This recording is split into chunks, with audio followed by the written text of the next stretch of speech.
Oi pessoal, sejam bem-vindos a mais um vídeo aqui no canal. No vídeo de hoje eu vou responder uma pergunta que eu recebi por aqui, que é como eu me organizo pra faculdade, e eu vou mostrar pra vocês como eu me organizava pra faculdade de História e umas diquinhas sobre a faculdade de Direito também, que eu vou começar a usar agora.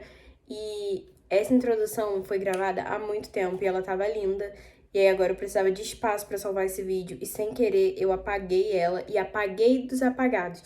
Gente, eu tô com uma dor de corno por causa disso, mas enfim, estou aqui gravando ela. Eu vou mostrar pra vocês detalhes de como eu usei aquele caderninho que eu reclamei até do preço em outro vídeo aqui. E vou mostrar também como eu usava o Planner pra me organizar pra faculdade. E é isso que vocês vão mais ou menos acompanhar aí nesse vídeo, bem detalhado, inclusive. Vocês vão adorar, porque tá muito bom. É isso, um beijo, bora pro vídeo. Começando com o caderninho, informações sobre a compra. Eu comprei ele há uns anos atrás, nas lojas americanas. Acho que eu comprei ele no início de 2022, né? Já estamos em 2023, e foi a minha melhor compra para a faculdade, porque eu concentrei tudo num lugar só. E aí tem a capa que eu mesma fiz, e essa primeira parte é a minha grade do primeiro período. E aí eu fiz uma lista das leituras que não foi muito útil, mas eu fiz no primeiro período. E tem as listas semanais que foram, assim, as que eu mais usei, que vocês vão ver que tem várias por aí, e foram maravilhosas. Tinha o controle de aulas, que também não funcionou, que era para ver o que eu tinha estudado e assistido, e uma listinha com provas e trabalhos, que foi super útil e continuei usando nos outros períodos. No mais, tinha muita lista de tarefas semanais, eu usava para colocar os textos.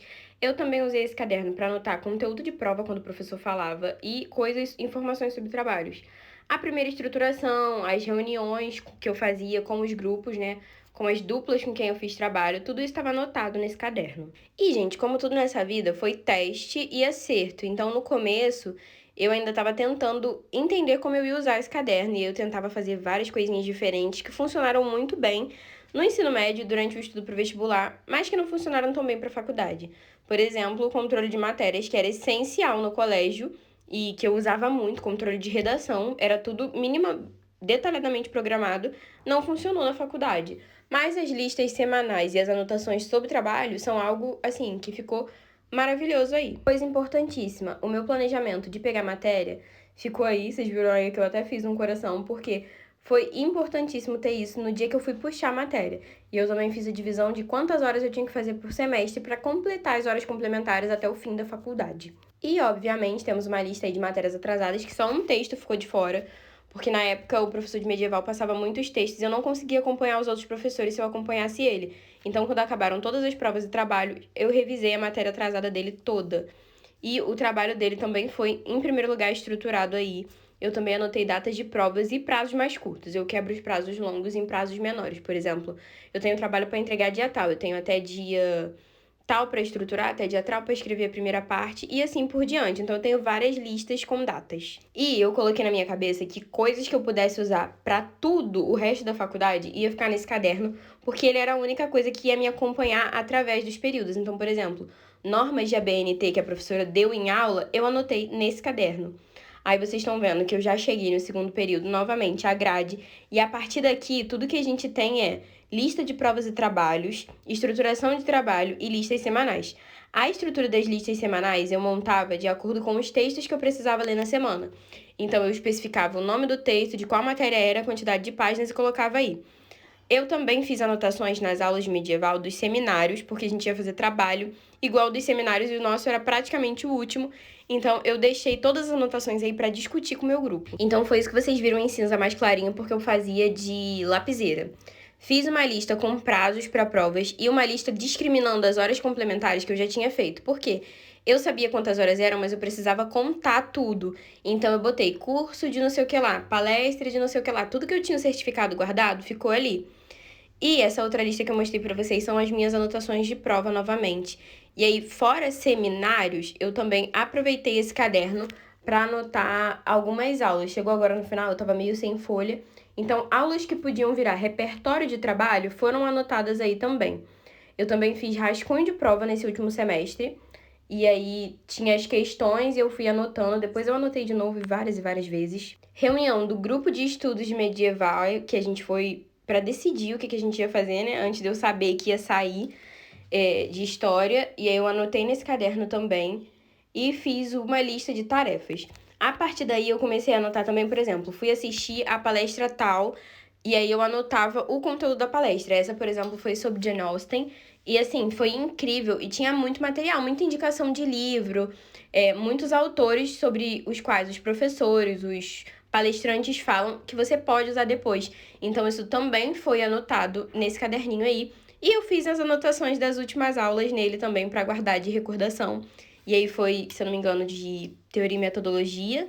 E essa daí de medieval, que foi a última aula que eu assisti no semestre passado. A outra forma que eu tenho de me organizar é através do planner. Falando do planner em si, eu uso ele muito quando eu tava usando só pra faculdade, que foi quando eu fiquei muito enrolada, pra marcar as datas de prova. Então, nesse mês aí foi aquele que eu gravei aquele vídeo esclarecedor da semana de provas, que só tinha prova, prova, prova, prova, prova. Então, o meu planner girou ao redor de conseguir dar conta das matérias que eu tava tendo, estudar para as provas e assistir às aulas especificamente. Eu usava o planner como um complemento daquele caderninho que vocês viram. Então, se no caderninho era organização semanal, no planner eu fazia uma organização diária. De acordo com os tempos que eu sabia que ia ter livre, ou lá na faculdade ou em casa, eu organizava as coisas que eu ia conseguir ler naquele dia e ia organizando isso de acordo com os dias da semana. Mas, basicamente, eu usava a visão mensal para anotar os compromissos, datas de prova de trabalho, e a visão semanal eu organizava todo o meu dia de acordo com todas as tarefas que eu tinha. Então, eu basicamente ia pensando nos horários que eu tinha disponíveis e organizava isso por horário. No começo da faculdade, eu não tava tão cansada e eu colocava coisa pra fazer no ônibus. E, gente, dava certo. Editei muito vídeo e li muito texto no ônibus, fiz fichamento. Mas agora, no segundo período, eu já tava muito, muito cansada por causa da quantidade de tempo que eu ficava, e aí não dava. Acredito que vai ser muito útil fazer essa mesma coisa agora na faculdade de Direito, né, e morando mais perto, eu vou conseguir organizar melhor minhas tarefas. Mas isso depende muito do dia, do momento do semestre que a gente tá e do nosso nível de cansaço.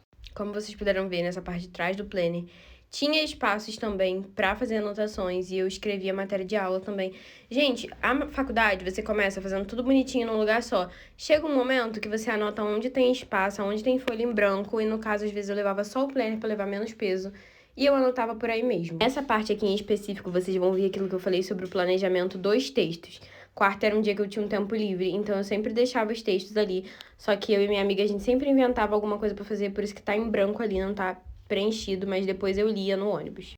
E assim, como vocês podem ver, tem todas as tarefas, o ônibus, a aula, o culto, enfim, tudo tá marcado ali, porque se você faz, tem que estar marcado. Eu não sou o tipo de pessoa que penso, isso aqui é tarefa que eu faço todo dia, não precisa estar no planner. Eu coloco tudo porque às vezes a gente tem a impressão de que não fez nada, quando a gente fez sim muita coisa, a gente só não anotou. Outra coisa pra qual eu usava tanto o planner quanto outro caderninho é anotar dúvidas. Tinha uma dúvida escrita ali no cantinho, se vocês conseguiram ver. Uma última dica nesse vídeo de como eu me organizo é essa daqui. Esse aqui já é meu drive atual da faculdade de Direito, mas eu tinha um drive de História também. E aí você cria uma conta, você pode, acho que pode até usar um e-mail institucional, que não tem problema. E aí você cria o seu drive, inclusive eu acho que eu vou até passar pra lá, pra conta institucional da universidade. E aí você cria pastas com o nome das matérias e salva os textos, os resumos, tudo que você achar necessário aqui dentro, que você pode querer consultar depois. E a pastinha de certificados serve para você salvar todos os certificados de curso, de palestra, etc., pra você não perder e tá tudo concentrado num lugar só, gente. É a melhor coisa que vocês vão fazer. E, gente, basicamente é assim que eu me organizo pra faculdade, foi assim que eu me organizei pra história. E é mais ou menos esse sistema de mais básico de lista de tarefas semanais com os textos e lista de provas e prazos de trabalho que eu vou usar na faculdade de Direito, mas isso vocês vão acompanhar aqui no canal ao longo dos vlogs que eu for postando. Eu tô na primeira semana de aulas, é quando eu tô editando esse vídeo e gravando essa parte de encerramento pra vocês. E assim, tá sendo muito legal, eu tô adorando e eu acho que vocês vão adorar acompanhar isso também. É isso, um beijo, te vejo no próximo vídeo.